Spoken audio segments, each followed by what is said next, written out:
हरियाणा से एक बड़ी खबर मिल रही है जहां पर घने कोहरे की वजह से उप मुख्यमंत्री दुष्यंत चौटाला के काफिला हादसे का शिकार हो गया है। हादसे में डिप्टी सीएम दुष्यंत चौटाला बाल बाल बचे हैं, ये गनीमत रही।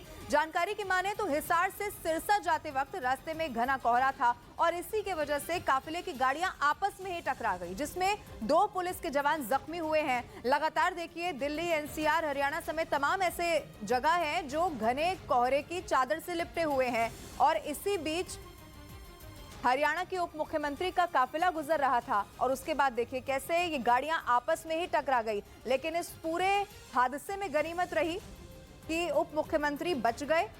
जरूर देखिए, 2 पुलिस के जवान बताए जा रहे हैं जो जख्मी हुए हैं, लेकिन बड़ा हादसा यहां पर हो सकता था जो कि यहां से टल गया।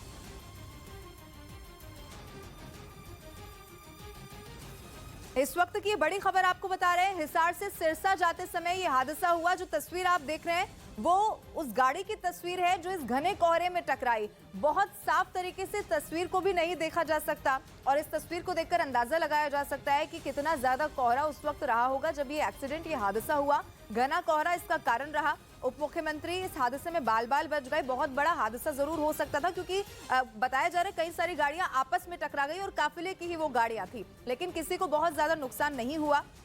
दुष्यंत चौटाला जो डिप्टी सीएम है वो भी इसमें बाल बाल बच गए। लगातार ऐसी खबरें अलग अलग जगहों से सामने आ रही है क्योंकि कोहरा बहुत ज्यादा है और इस वजह से विजिबिलिटी काफी ज्यादा कम हो चुकी है। जो रफ्तार है उस पर ब्रेक लगा है। ऐसी तस्वीर भी देखने को मिल रही है कि हेडलाइट तक जलाकर गाड़ी चलानी पड़ रही है और इसी दौरान ये हादसा हुआ। हरियाणा के हिसार से ये बड़ी खबर सामने आई।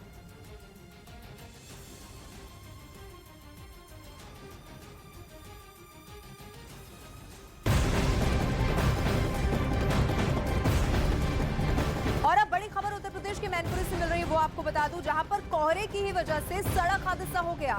सड़क हादसे में 2 लोगों की मौत की खबर भी सामने आई है। इस वक्त की बड़ी और दुखद खबर आपको बता रहे हैं, कोहरा इस हादसे की वजह रहा। ये तस्वीर आप देखिए, ये गाड़ी पूरी तरीके से जरूर डैमेज हो चुकी है। इस हादसे के बाद कोहरा इतना ज्यादा था, विजिबिलिटी इतनी ज्यादा कम थी कि कुछ भी देख पाना यहां पर मुमकिन नहीं हो सका और इस दर्दनाक हादसे में 2 लोगों की मौत की भी खबर सामने आई है। उत्तर प्रदेश के मैनपुरी से खबर आपको बता रहे, सड़क हादसा हुआ है। विजिबिलिटी कम थी, गाड़ियां आपस में टकराई और उसके बाद ये हादसा हुआ। 2 लोगों की इसमें मौत हो चुकी है। काबुल में हुए आतंकी हमले से घबराकर चीन ने अफगानिस्तान में बड़े प्रोजेक्ट लाने की अपनी योजनाओं को टाल दिया। 12 दिसंबर को आतंकियों ने शहर के उस होटल पर हमला कर दिया था जहां बड़ी संख्या में चीनी नागरिक ठहरे हुए थे, जिसमें 2 लोगों की मौत हो गई थी और 5 चीनी नागरिक घायल हो गए थे। और उस आतंकी हमले से डरकर अब चीन ने अफगानिस्तान में अपनी बड़ी परियोजनाओं को शुरू करने पर रोक लगा दी। जबकि अफगानिस्तान पर तालिबान का कब्जा होने के बाद चीन पाकिस्तान, रूस और ईरान की तरह तालिबान शासन के भरोसेमंद सहयोगी के तौर पर उभरा था और उसने वहां कई बड़े प्रोजेक्ट लाने का ऐलान भी किया था। यही नहीं, पिछले साल चीन ने अफगानिस्तान को $31 मिलियन यानी भारतीय रुपयों में 250 करोड़ रुपए की मदद दी थी।